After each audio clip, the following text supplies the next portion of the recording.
Hey guys, Trev from the Struggling Artist Podcast, and I want to talk to you real quick about Struggling Artist Record Club. The Struggling Artist Record Club is a vinyl record subscription service where I hunt and curate the best punk and punk-adjacent music out there and mail their record to your door each and every month. Imagine finding your new favorite band from across the country without ever having to leave the house. It doesn't get much better than that. The excitement of discovering new music just got that much easier. As a member of the Struggling Artist Record Club, you are going to receive some of the best music you've ever heard from bands you may never even heard of. Whether you've been collecting records for years or just starting out, the Struggling Artist Record Club is designed specifically for you. And right now, all new members get a Struggling Artist Record Club exclusive along with the monthly selection.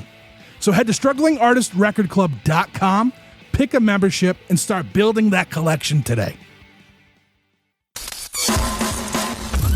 You're listening to the Struggling Artist Podcast. People need to be entertained. They need the distraction. With your host, Trev Allen. I wish to God that somebody would do something to block out the voices in my head for 5 minutes.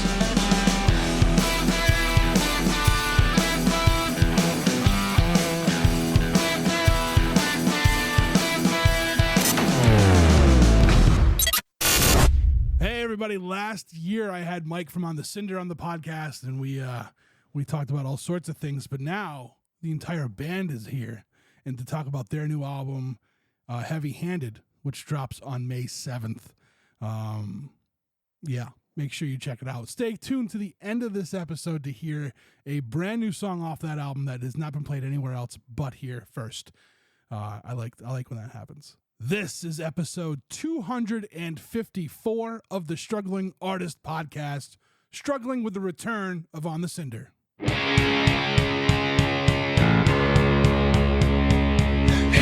lies my self-esteem, standing in the ground by my apathy. Never said I learned my lesson, no regrets, no confessions.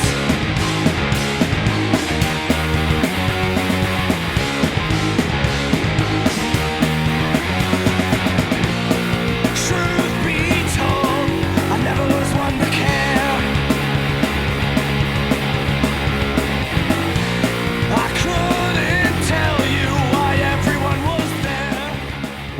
I don't know what the fuck I'm doing. Hey, Tyler, let me tell you about the Hotel Vernon real quick since we're recording. All right, I'll put this on there.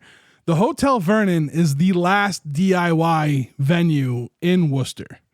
It's very much like you go in there and you sign the calendar and you're like, all right, this is the day we're doing it. So I believe you guys are working with Paul.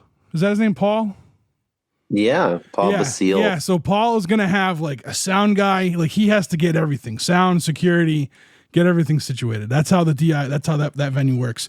However, you walk into this place and you're like, this is like the dive bar of dive bars. And then you go into the back and there's like a little like pool table and, you know, the bathrooms. And then you go through these two like friggin' Western, doors that flap, right? Saloon doors. Yeah, you go through the saloon doors and you're inside of a fucking bow of a boat. You're inside of it's called the ship room. And it looks like you're in the bow of a ship. There's portholes, it's fucking cool. That sounds sick. Sometimes it gets so authentic that one of the apartments above the place will start to leak water and then water will just like drip down.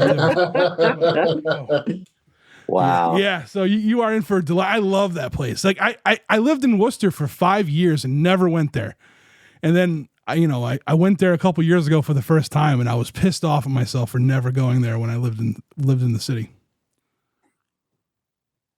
It sounds rad. It's it's a good time. I've been there many, many shows. I mean, like it's weird too, because like you'll go there for a show and there's 10, 15 people there, right? But then like I've seen off with their heads there. So it's crazy how like, you know what I mean? Like they can, it's just weird. How, the place is just strange and it's a really good time. It's always fun. It's crazy that it's that DIY, but also that like accommodating. Yeah.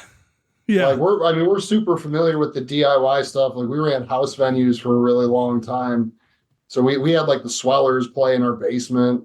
We had people from like Toronto and Cleveland coming to that show. We had 115 or some odd kids come to see Days and Days, their last place.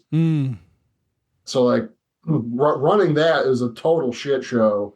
So I can't imagine doing it on like a scale where you have to get like security. Like I was the security and I was 6'3" and big. Yeah, I mean, you know, I'm 6'5" in like 400 pounds, and I look at the people and they're like, you know, 110 pounds that are doing security. It's not like it's nothing like that. Like they're just collecting money at the door, basically. You know what I'm saying? It's an honor system. I will. Excuse me, mister, please stop crowd killing. And I will say this: like I've never seen any issue there.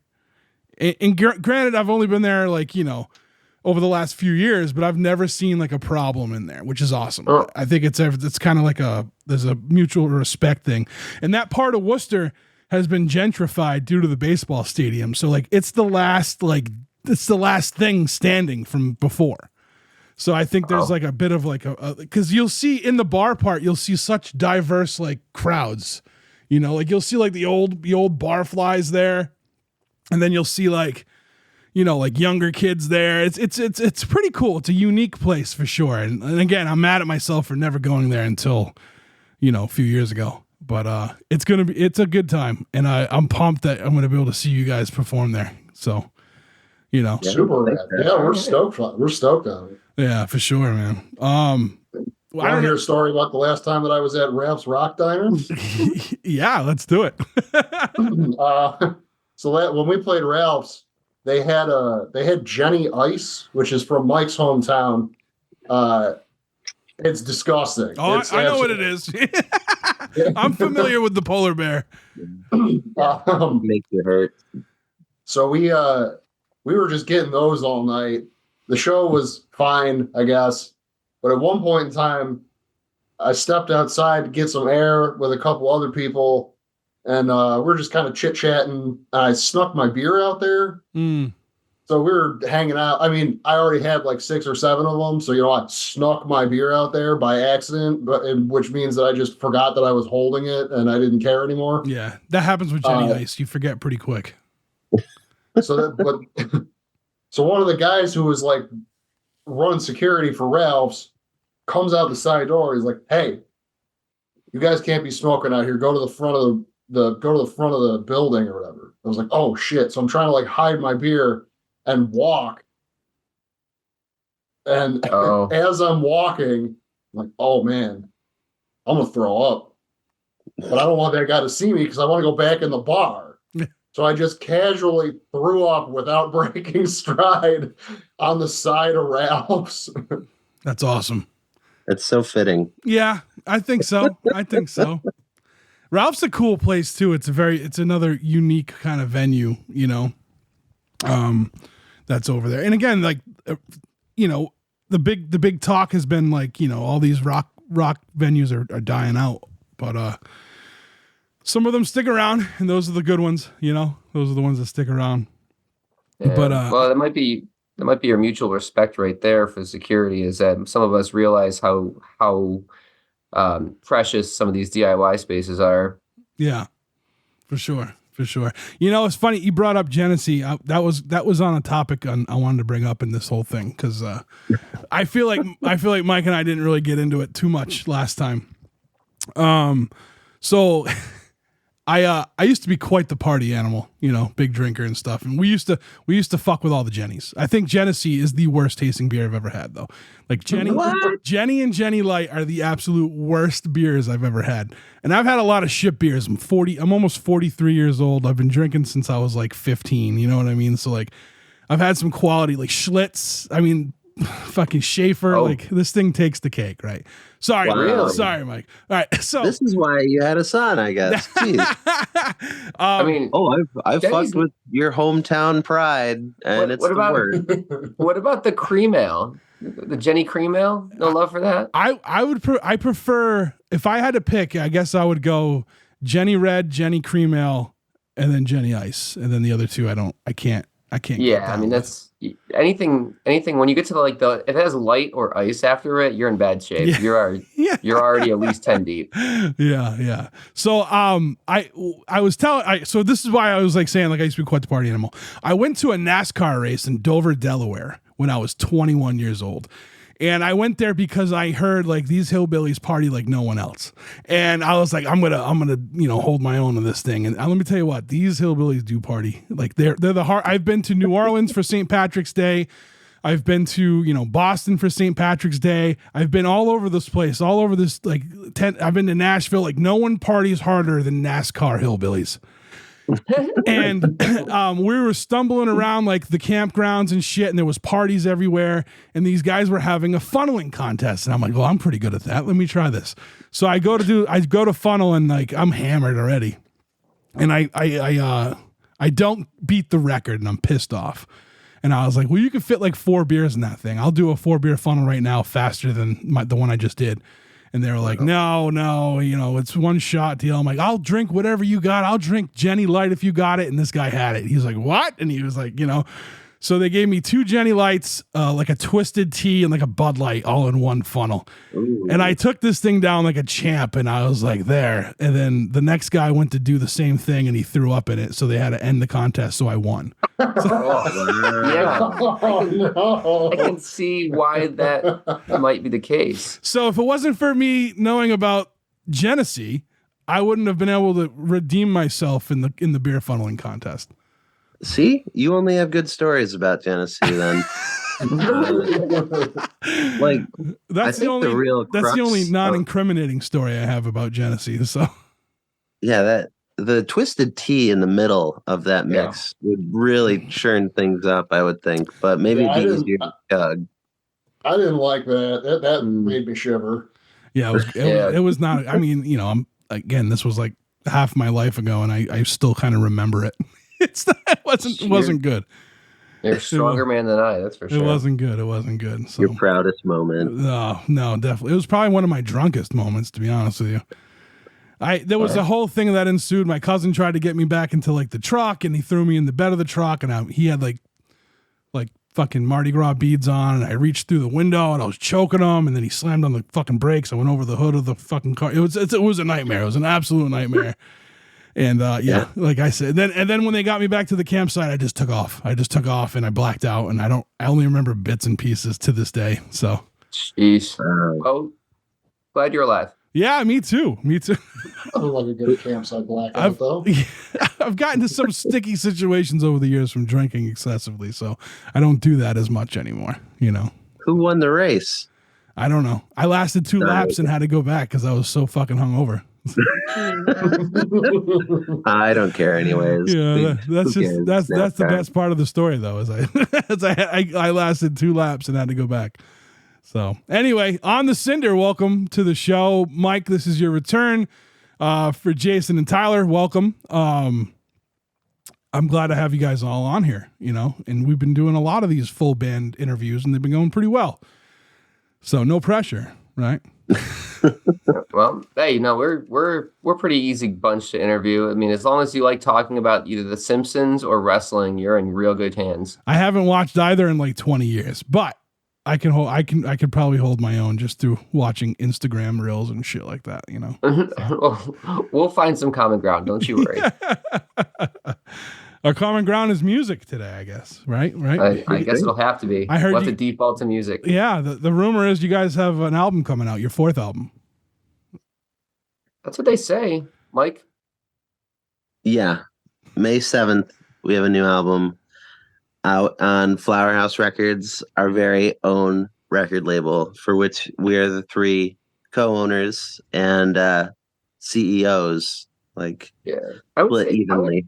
Yeah, CEO, treasurer, good looks. You pick which was which. Muscle. There you go.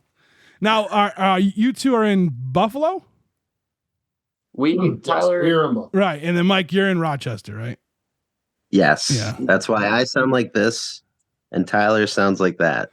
Why? Is there a difference? I couldn't tell. It's the subtleties and the accents. It's like when you go to England and there's a Cockney accent and then there's all the other accents. Yeah. But we notice it because we're in the area. Right. I got you. It's like I have a Rhode Island accent, which is like the incestual love child of New York and fucking Boston. It's terrible. I try to mask it as much as I can. So, All right, well, guys, let's. How do you want to do this? Do you guys want to just like we can break down the record? It comes out in May what? May 7th. May 7th. All right, good. I'll just make sure I had that. You had 3 singles that came out, right? Let's talk. Right, 3 singles came out. Yeah, and a double. Oh wait, we're not ordering drinks. What's that? Never mind. I got you. Yeah. Let's talk about them, man. Tell me about the singles. Tell me why Smells Like American Spirit had to be the first single to come out. Ooh.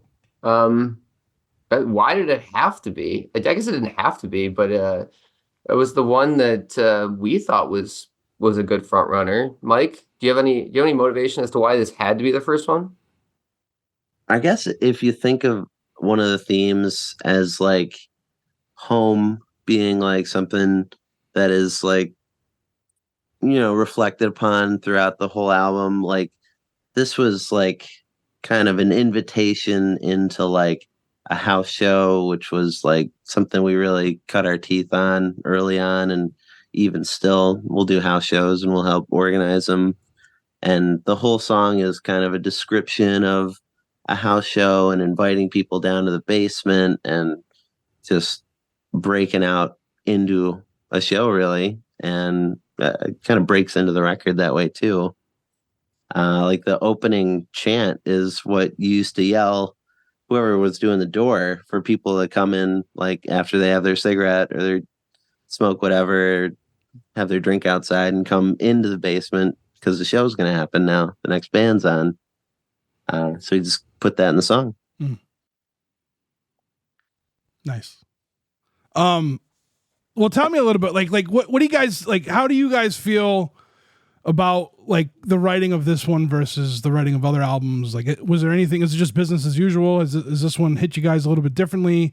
You know what I mean? Like, I always try to think about like like writing and being a storyteller as I am. Like, I always like kind of like I go way too into things sometimes, and I find things that probably like the way an album is like tracked or you know what I mean. Like, I'm always like, oh, this is why they did this, I think, and and I'm wrong. It works, but I'm not always right about it. You know what I mean? So like when it comes to writing like an album in this one versus the other albums you guys have put out, like what is your balance here? Like, do you think it's like, are you always striving to do the next best one, or is it they all kind of like mean something? Like, is there an overarching story between all your albums? You know what I mean? Or is this like each one is standalone, that kind of thing?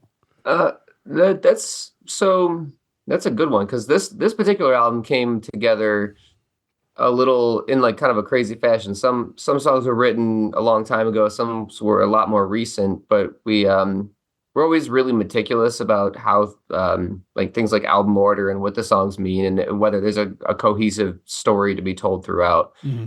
And so this one was actually, I guess not necessarily better or worse, but branching out further into where our sort of boundaries lie as far as sound goes, as far as content goes. I hate that word. Like things that we write about. Like we there's some interesting sounds in this album. Like we kind of hold true to our On the Cinder like tone, but also like we get some riffs, we get some kind of like what we call gentler stuff, which ultimately just ends up being still pretty hard. But it's an exercise. It was an exercise of stretching your legs, and we're pretty proud of it. Mm-hmm. The way that it came together, like it really did have like a huge gap in it. We started writing this album before our second album was even done. And then like we had already picked out the songs for that album, but we had just written one that we knew wasn't going to make it because it wasn't ready yet. And then we did a full US right in the very beginning of 2020, like before shit hit the fan. Mm-hmm. Got back, I think March or February or March. And then the world ended. And we, like, by the time that we started practicing again, we had written a few more songs, and we started putting stuff together, and we kind of we got kind of listless. Like there was so much going on that when we started to put the pieces back together, we were like, what the hell are we doing? And that's how the third album happened.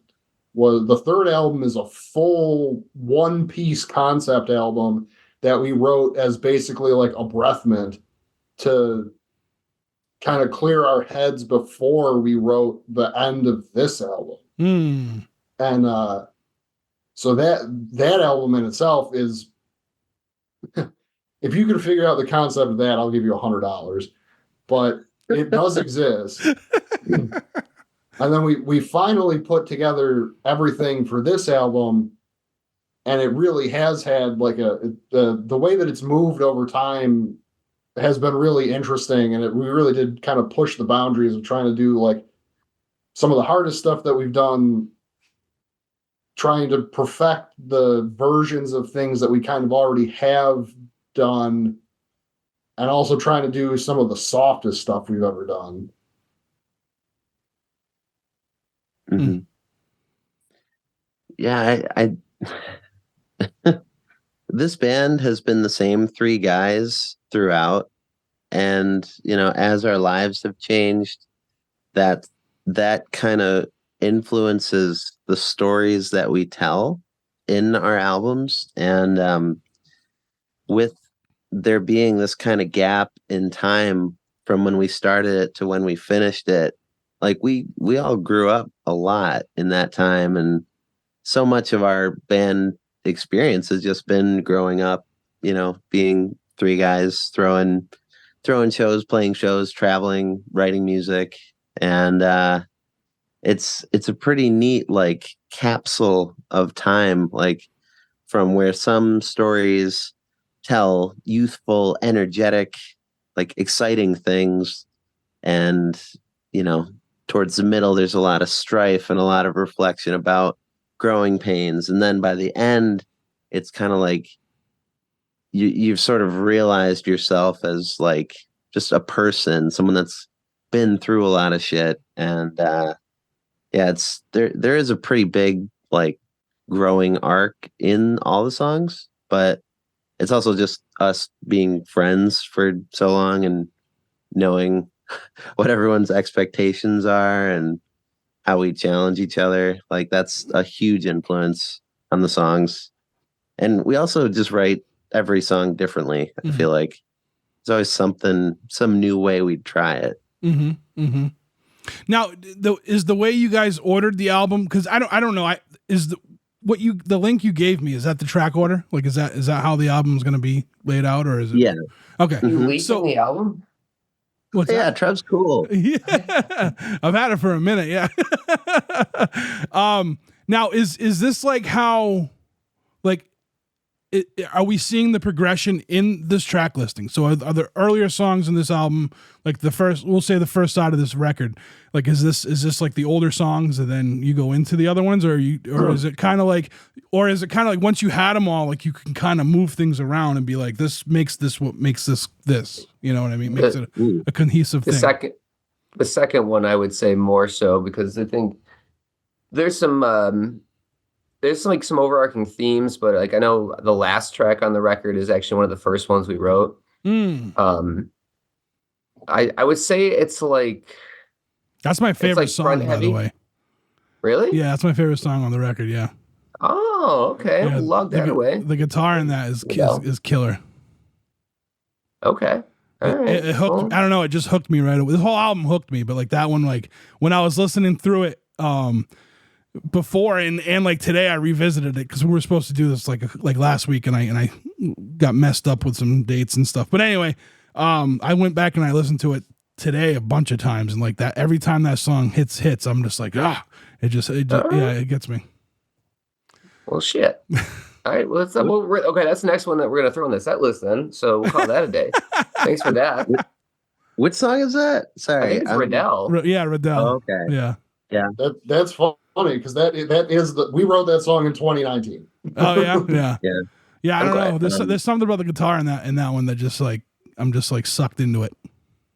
It's fun song to play. I will say that it's a little bit all over the place. That's actually kind of a good jumping off point because that was where we started to kind of get our hands dirty and our feet wet. We're like, let's just do something way different than what we're used to, because ultimately we always end up sounding like the same band. I don't know if it's just that we're only three guys with only so many ideas or what, but so I think we can kind of stretch and flex a little bit and people still kind of recognize it as being us. I don't know. I mean, if there are people out there listening. There are.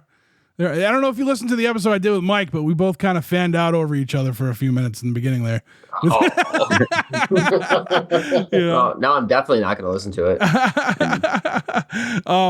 Yeah, no, I think and that was what I was going to say next too, is like on the Cinder has their own sound, and I think that's important, especially with a 3-piece band.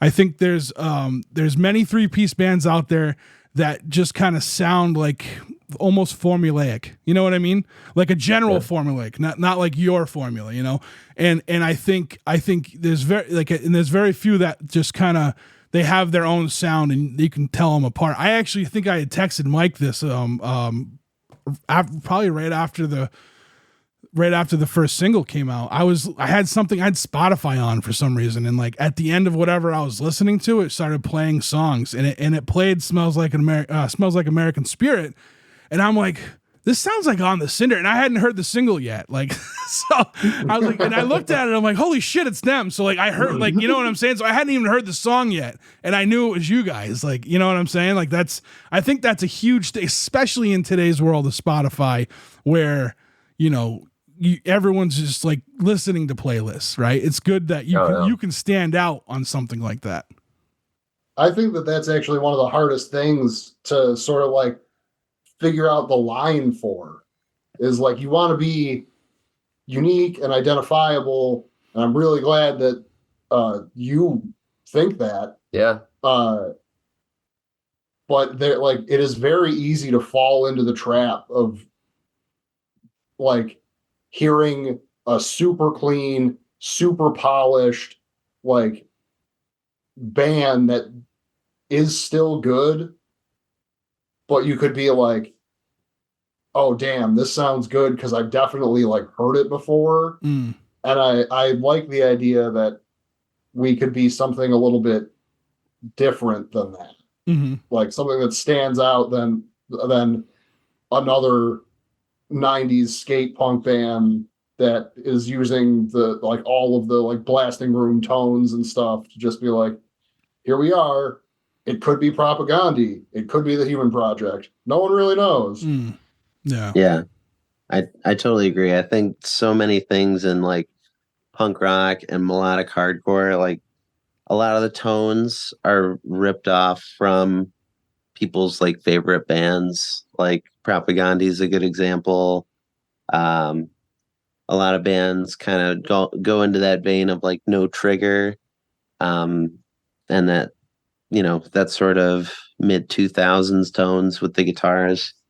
And I'm glad we do so much ourselves. Like Jay built the studio and he's developed his skills as an engineer, and we've had access to that studio for a decade now. And I do feel like our albums get better and better because he gets better and better as an engineer and as a recording, person. And he gets more gear every year. So you guys are like 100% DIY then. Like you're doing. We are embarrassingly DIY. Yeah. What do you mean? What do you mean embarrassing? I don't know. I think that's awesome to be able to do all that though. Yeah, it is. And it has definitely saved us a lot of money and headaches when we're on like our 9th hour of like, no, hit the note. No, it's this note. Nah. Yeah, it gets ugly after a while. I mean, it's hungover. Yeah, I was gonna say it started out as like a necessity, right? Like you just didn't have the money to go do this, so you started learning it yourself, and now you've learned to craft. Like that's. Oh yeah, I've been doing it for other artists now for the better part of 7-8 years. Yeah, that's awesome. That's awesome. So I've got 3 other bands I'm working with right now in Buffalo. That's awesome. That's awesome. Let me I don't think I asked Mike this the last time. Where does On the Cinder? What's the name? Where does that come from? The boys can field this one. Do you like comic books? Do you like holiday movies? It's a comic book reference? Do you remember the movie The Watchmen? Yeah. But it is also a comic book. Yes, I know. There's a scene where they're all in the boardroom. I have not watched this fucking 3.5 hour Goliath in a while. But the whole quote comes from they're all in the boardroom and Ozymandias just gets done kind of like talking about his big plan to save the world or whatever. And the comedian comes over and he tells Ozzy that he's an idiot and he'll be the smartest man on the Cinder when all the nukes fly. Gotcha. Yeah, I never knew. I don't know. For me, I like the name. It fits. I don't know why it fits, but it does. You know what I'm saying? Like, it's just one of those things. I don't know. It's kind of a tough name to tell people the first time. They hear the on the, and then they're like, "What? Yeah. What's that part?" Yeah. And so you always have to say "on the Cinder" like twice usually. That's You have interesting. to say on the really slow. Mm-hmm. Yeah. But so we were all living together at the time, and we had just like marathon this movie that's like 3 hours long together, and we were about 2 or 3 days into a group chat, and I just throwing names out there into the ether, and eventually we got just so annoyed and fed up that as soon as somebody had any decent idea, we were just gonna roll with it. That was. I think, like day 3, tail end of day 3, they were like, fine, that's good. Let's just do it. It's cool. 275 messages later. Sometimes like that's where the best names come from. I remember I did an interview for another podcast with I'm losing his name. The front man from Ann Beretta, and how the name came about. They were in a bar and they couldn't think of a name, and then he just saw like a picture of a gun and like something with a woman's name, and they just said, fuck it, that's it. And you know what I mean? Like, so like having names that stick out like that they kind of come from like that. You know what I mean? I know for me, like with writing and stuff, names and titles, I am terrible at. I've always been terrible at it. I have like multiple like stories, and they all have everyone's got the same names in each story. You know what I mean? Because so it's like these people are going through hell all the time, you know. But when I had gotten my last dog, I couldn't think of a name, so I said I'll call her Miss Piggy until something comes up, and nothing ever came up. Piggy, isn't she? And she was just Miss Piggy. You know what I mean? It just fit. So we had a song that we had written and never bothered to name for like a year and a half. So Mike was being sarcastic one day, and he's like, "It's called Mac Salad, like macaroni salad." So there's a slew of about a year and a half set lists with Mac Salad written right in the middle of them somewhere. What is that song? Did we ever name it? That's hashtag anarchy. Oh, okay. No, it's not. AKA Mac Salad. Before that? No, it was. Before that. No, that was Mac Salad. I'm very confident. That's awesome. That's awesome. Who's to say which was better? I don't know. See, I might save this clip for just like the Patreon folks, so they know the secret of that song. It's Mac Salad. You know? Oh yeah, Aria Rad would love that. You have an On the Cinder set list from 5 years ago? Here's explaining what the fuck Mac Salad means. Well, so all right, so I know that the 3 singles that are out right now are "Smells Like American Spirit," which we talked about, "Coping," and the other one was "Pure Mess," I believe. Yep. Which one of the other 2 came out next? Pure Meths was second. Okay. Is there am I reading too much into, like, is there a reason for each one coming out at the time they come out, or am I just fucking going way too deep on here? Like, am I Alex Jones level fucking trying to figure this out, or no, they're meticulous. Okay. We kind of wanted to give like a little bit of a variety show of where the bounds of the albums lie. So you get "Smells Like American Spirit," which is kind of like your face value, like boom, we're trying to go hard hitting. and it gives you kind of an impression of the overall feeling of the album. Mm-hmm. Pure Mess is probably the lightest song on the album. It kind of gives you like the lighter boundary of, how far we go. And then Coping is sort of more of a skate punk, faster songs. We wanted to give the other end of it. And sort of, you kind of get a feel for the variety show of what the album is. Mm-hmm. Mm-hmm. Nice. Yeah, I guess part of it was knowing certain songs would be singles, and when you pitch them to Spotify, you got to kind of tell your own story for each song, and having them be kind of drastically different allowed us to put like, a little more of a specific narrative around each one, rather than having like 3 songs in a row that were all kind of described the same way.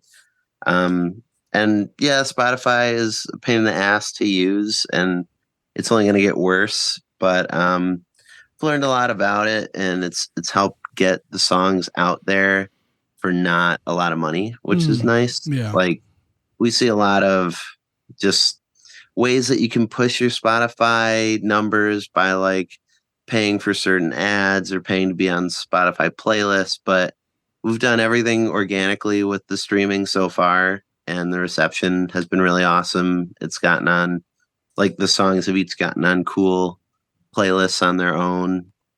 And once the whole album's out, maybe we'll put a little money into like, paid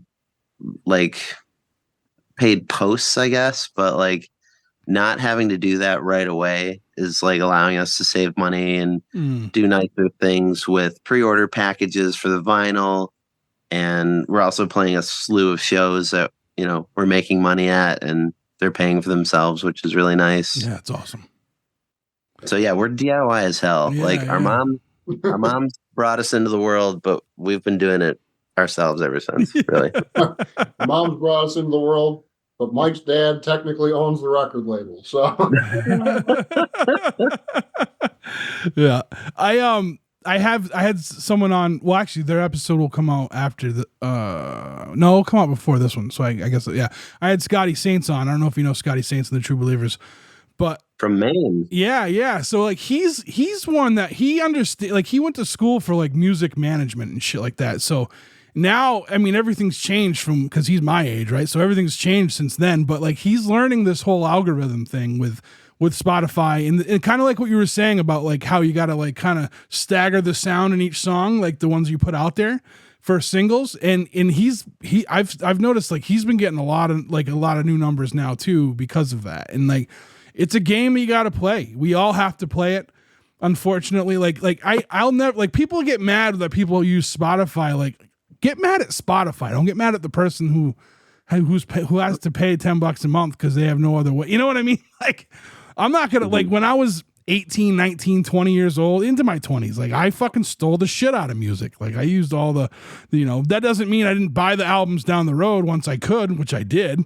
You know what I'm saying? But, like, people get so, like, uptight and, like, almost, it's the toughest thing, I think, especially with the punk rock world, is the gatekeeping. And I think the streaming thing is, like, part of that now, which is fucking weird.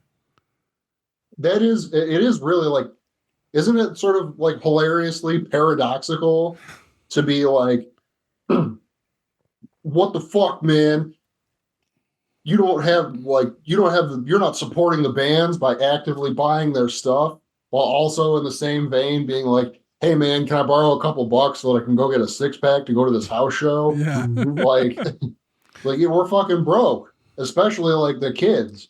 Like, that's what we did when I was, 16, 17, 18. I went to a house show. I had $5 on me, and I tried to scrap beers from people. Like, that, I didn't have money for shirts and CDs and stuff. Like, I could probably find a way to find this band down the line. So that's just what we did. So, like, when it came to the bigger bands, I was like, well, you guys are doing fine. I'm not really worried about that. I'm gonna fuck up my parents' computer using LimeWire. Yeah. I was thinking the same thing. LimeWire. Yeah.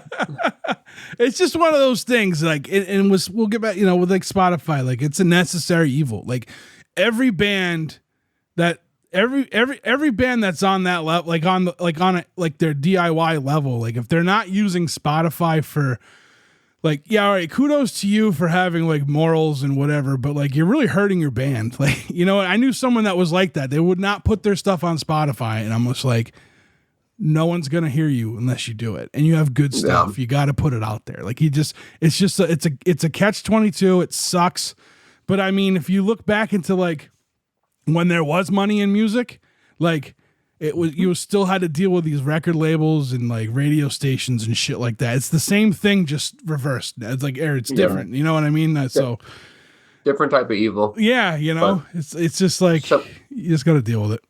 You know. For the record, though, no pun intended. Every time we put out an album, and for the rest of forever, it is always free on Bandcamp.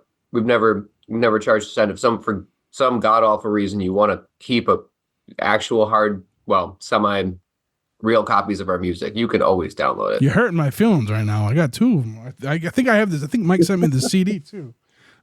Wow. Yeah, I think you got the last CD ever. Yeah. It is funny when people complain about Spotify. Usually it's people in bands that have their music on Spotify, but it's not like grown exponentially. It's not brought them to a different level.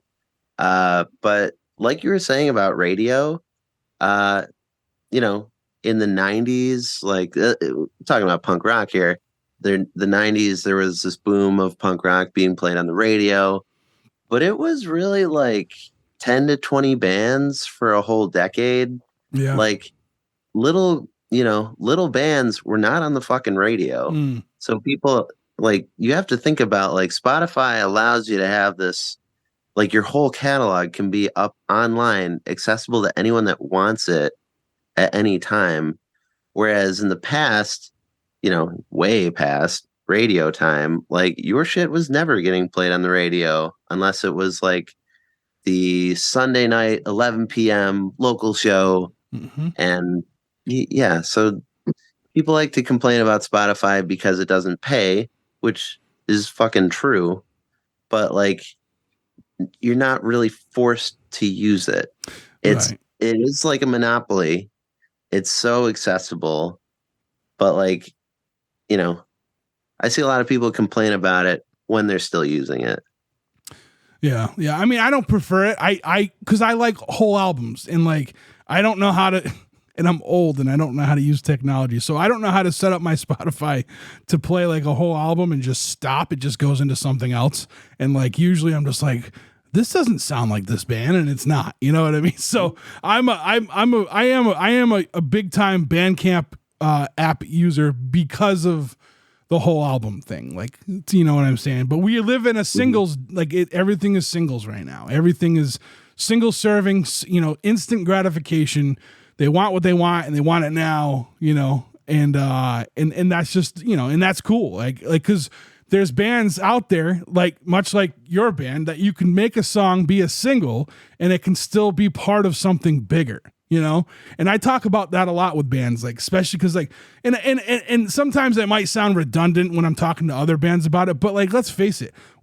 I book bands for this podcast that I like. So you do things that I like. And one of the things that I like is a songwriter who can write a song for like, all right, this is like, it can be a standalone as a single song, or it can be part of an album as well. Like, if you're versatile in your writing, that's going to draw me in as a listener. You know what I'm saying? So like, that's why I talk about that a lot, and you guys do that. And I think overall, like, this next album is really good. All your albums are really good. And I again, you sound like On the Cinder sounds like On the Cinder. They don't sound like anybody else. And no one's going to be able to like say that, you know what I'm saying? Like, it's just what, you know, you guys have your specific sound. And it's awesome to hear. You know, so just, you know, that's awesome. Like, I think that's great. I think one of the things I always liked about your music and still like about your music is like, there's definitely some angst in there. And like, I remember when I was like, I don't know, looking at bands like Offspring, right? When they were getting older, and I'm like, what do you have to be angry about? Like you made it, you know what I mean? But then like you look at like I don't know how much younger you guys are than me. I'm 40. I'm about to be 43. So I'm saying for like people my age and people younger, like we were fed a fucking lie growing up, right? We were fed this like this is what you have to do in life, and you're gonna be just fine. You're gonna own a house. You're gonna have 2.5 kids, a dog, a white picket fence, and all you're gonna have to do is work one job.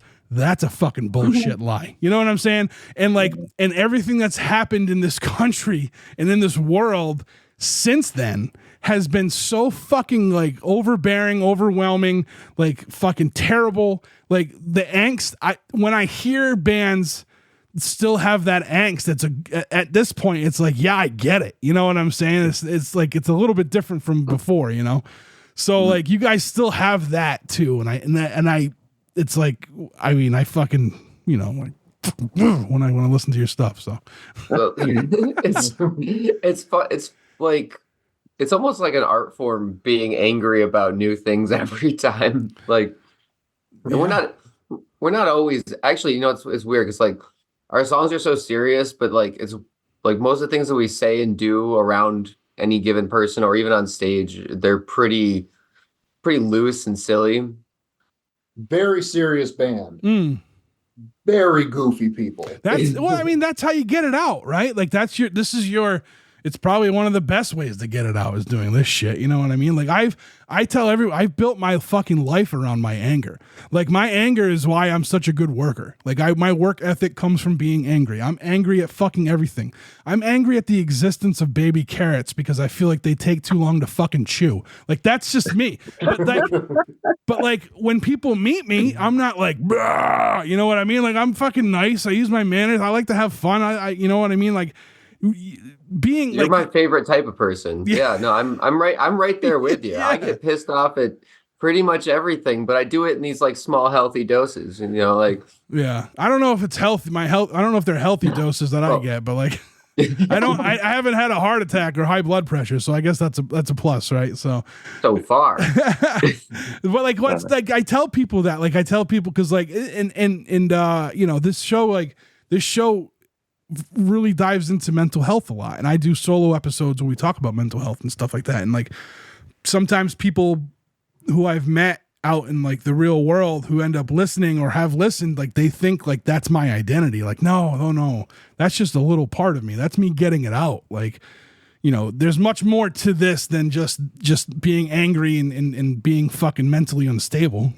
You know what I mean? Like, so like, it's good though. It's good to have like, your music is your vehicle to get it out, and you can have fun. And I feel like if it was just pent up, you wouldn't be having fun. Right. Oh yeah. And that's part of the best shows I've ever had are the ones where you're like, you actually remember why you wrote the song in the first place, and you're just sort of wailing as hard as you can at the top of your lungs. And, like I'll frequently have a big black and blue bruise after a couple nights of tour just on the side of from my guitar, just smacking it against myself. And it's like, it's not, I want to say a badge of honor, but it's like, at least I feel like I went, 100% and, let some of the lead out. Yeah, for sure.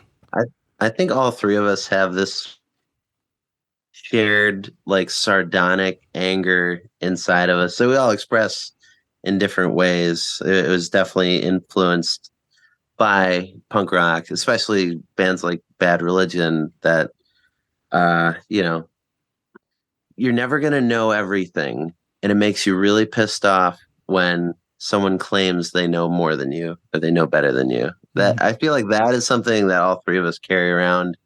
And like, there are times where we'll snap and we'll be like, we'll put this in a song because fuck this person. They don't know what they're talking about. Or like, I don't know. There's a little bit of edge that we keep down there, and the band definitely helps us get that out. Yeah, for sure. Yeah, a lot of sarcasm. I don't know if you picked up any sarcasm in the lyrics and the music, but that's something that we do. I don't know. Maybe it's tasteful. Maybe it's just ham-fisted, but we try to melt it in there. I like that. That's a Northeast thing. I live down south. They do not understand sarcasm. I had to like explain everything. I'm like, oh, whoa, especially as like I was tending bar down there, and I'm like, I'd have to like stop and be like, all right, listen, I'm only like, this is just an act. This is just what we're doing, you know? But yeah, so Jay, you mentioned something about touring. You guys have got some dates coming up, right? Yeah. Do you guys, do you have them offhand? I can have them very shortly. Sure. While you do that, I want to bring up one thing, and I don't want to give away like all the you know, all the names of the songs on this one, but I'm gonna call this one out. Green Flame. In the intro, right? You guys have that like sample of like being at, I don't know, at a bar maybe in it. This is tells you how much of a dork I am. I heard the Talking Heads in the background. So welcome to the old pink. there's and you can leave this. I would encourage you to leave this. They're like they're like one of my favorite bands of all time. So that was just serendipitous that they happen to be playing at the time, because I do like Talking Heads. But so Green Flames is an allusion with an A, to a bar in Buffalo called the Old Pink, which is, there's a saying in Buffalo, if you're part of that scene, which is all nights end at the Old Pink, and it's the scuzziest, diviest place you've ever been in your life. Like the trough urinal that you all share is consistently just dripping into a bucket on the below. The bathroom, the actual stall of the bathroom has never been used for its original purpose in probably the last 15 years. The only reason it even exists is so people can do cocaine in it. No, I gotta visit. It is, but and the bar is painted on the outside, and there's no signage or anything. It's painted with green flames on I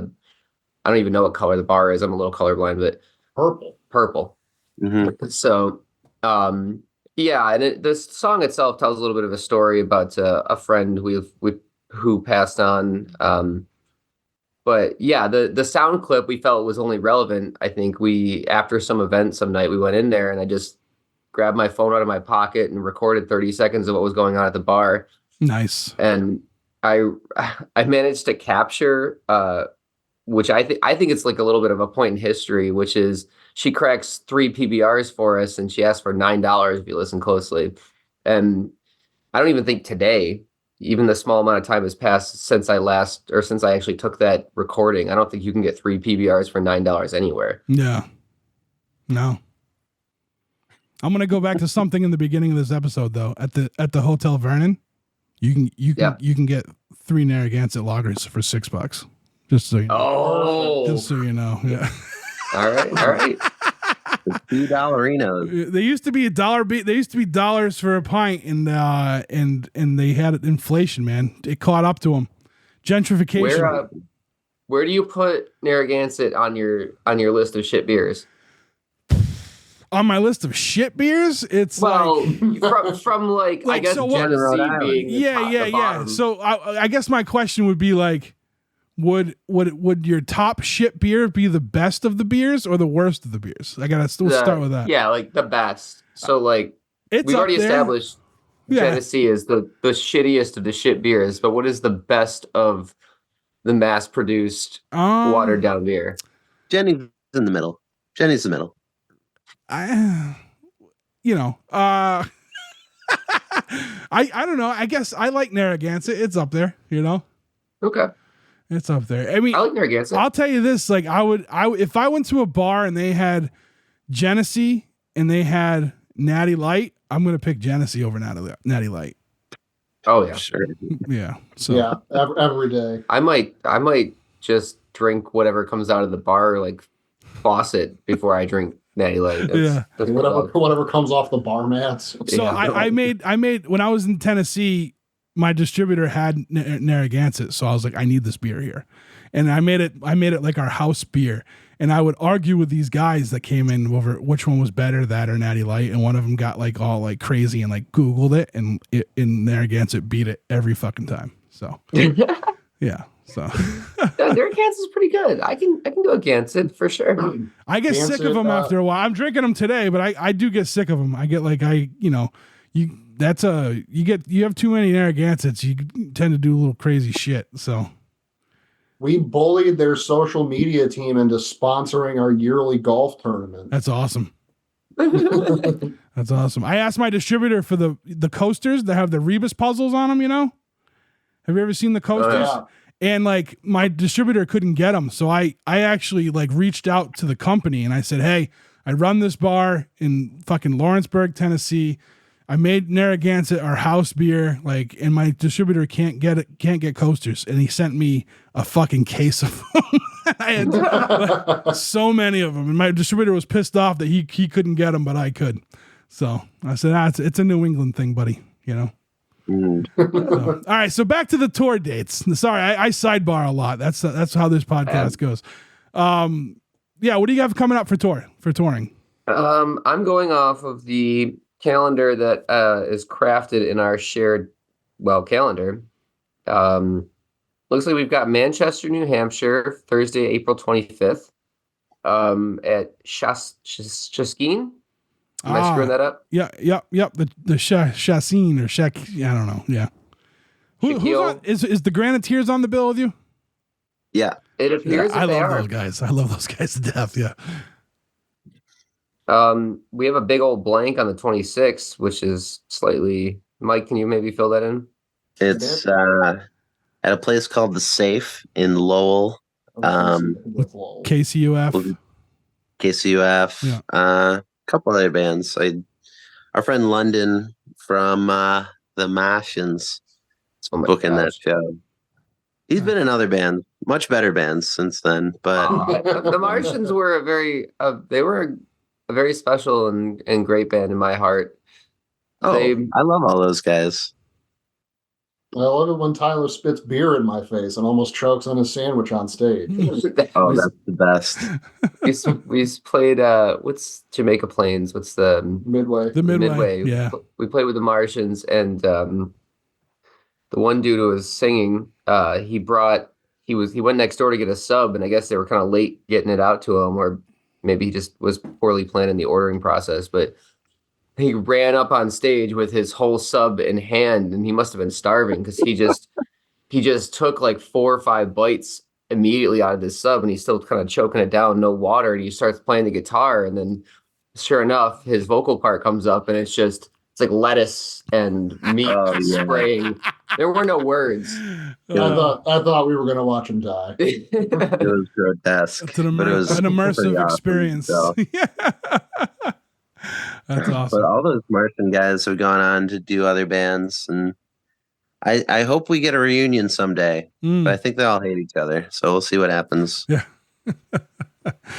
So I'm gonna have to choose the band way, right? So 27th, you're in Lowell. Is that what you said, or 26? 26, you're in Lowell. 26 is a Friday. That's our Lowell. Okay. Looks like Worcester has 2 dates. Apparently, we're playing a double header in Worcester. No, that's not true. It's just Worcester is the 27th, and that is bada bing. Hotel Vernon. Hotel Vernon. Yes. No, I know the venue. Sorry, we did talk about the venue. I don't have the other bands listed right now. Okay. Hippo Crisis is one of them. Who else? Moon Raccoons? Raccoon Moons? Something like that. And one other. I forgot. I tagged them earlier, but I don't know off the top of my head. That's gonna be a good show. You guys are gonna really like this place. I'm telling you. Can't wait. You've sold me on it. It sounds like even if we don't if we're the only people there and you're just there watching us, we'll play our hearts out to you before we drink a bunch of Jennies and then hit the floor. $2 Gansets. $2 Gansets.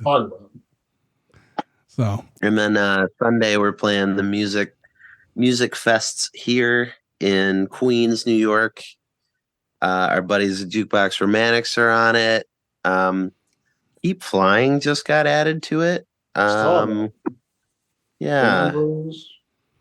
Danvers. There's New York All-Star right there, All-Star team. You guys with those? Yeah. You and all them? I think it's we're the redneck cousins to all those guys. They're all downstate, so we're way west. We're the Hicks to them. Yeah, the further out you go, the more difficult it is to explain where Buffalo, New York is in relation to New York City.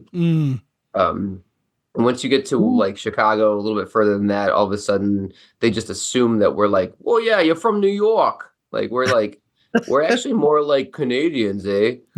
Yeah. I'll never forget the first time we played LA, the show flyer had the Statue of Liberty on it. It's like, shit, man, we're 7 hours away from that, Yeah. but You have the closer than here, I guess. Yeah. So what's the rest of the year looking like? Are you guys going to be getting out there a lot this year with pushing this album, or? Yeah. Working on a West Coast tour in June with the band Add a Lemon. Those dates haven't been announced yet, but they're almost done being booked, so that'll be posted soon. Mm-hmm. And then throughout May, we're doing all of our hometowns. We're doing hometown release shows. So May 10th, we're in Jay's hometown, Syracuse, at Funk and Waffles. Then May 11th, my hometown at Bug Jar in Rochester. And then the weekend after, Saturday, May 18th, is Buffalo at Mohawk Place. Nice. All right.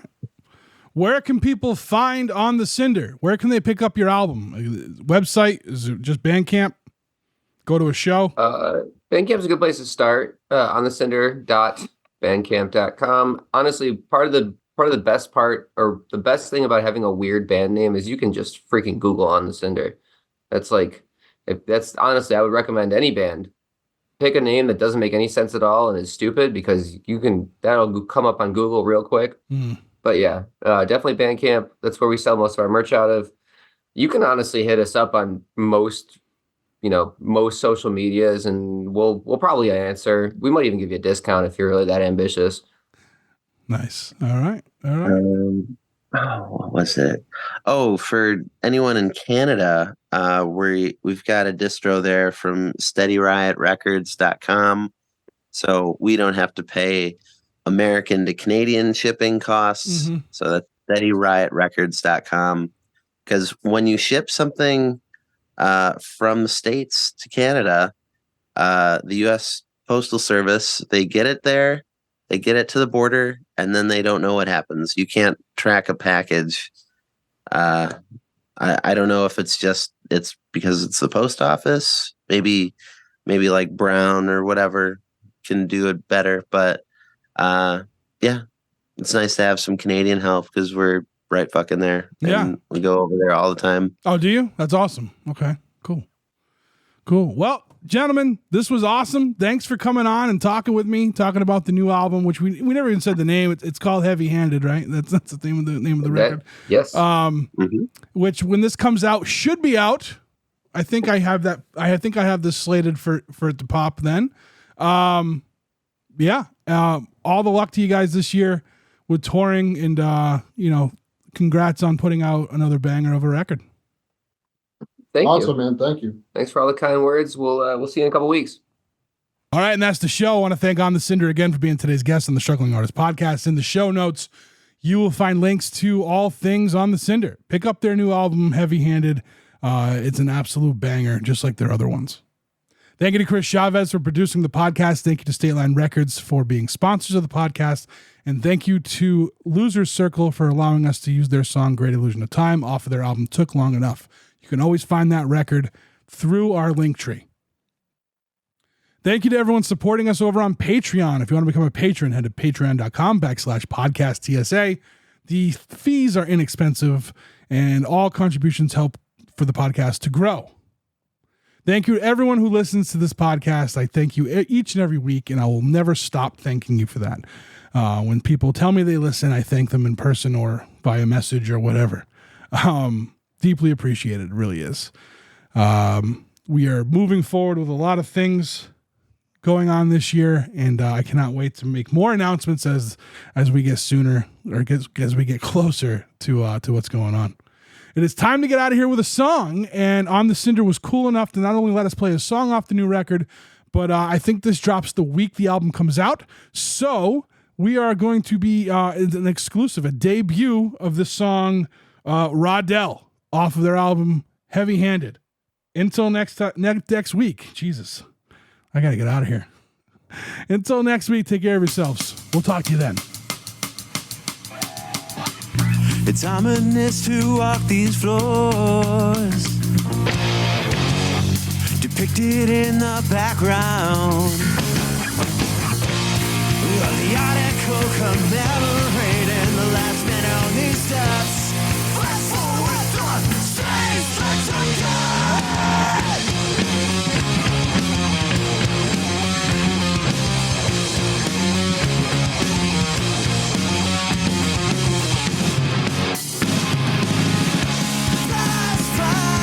Exhausted, got it on Caroline. Flowers were like drunk tuckers in the blender. Glance up at the rusted fire escape. Traveling by a deadbeat landlord, waiting for the first. Hold my breath through this tunnel of scaffolding. Guided by moonlight in the daytime. Moonlight in the daytime. By chance to wait for luck. Who gets a fair shake anyway?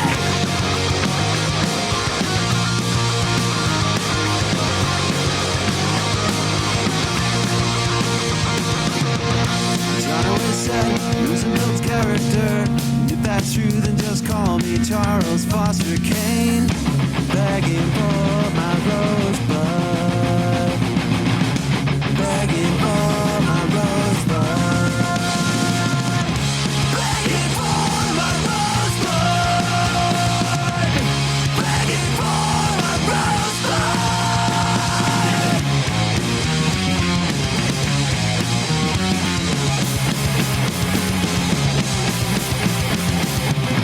Muscles are filled with boulders. They made of clouds and sediment. Big breaks that never come. It's about the pavement for every grain. Rip through the caution tape. Step on a sidewalk talk. Taking the longest ride to close your rocket. To the love of my life in the house of a dead man. Run down. Run down. Run down.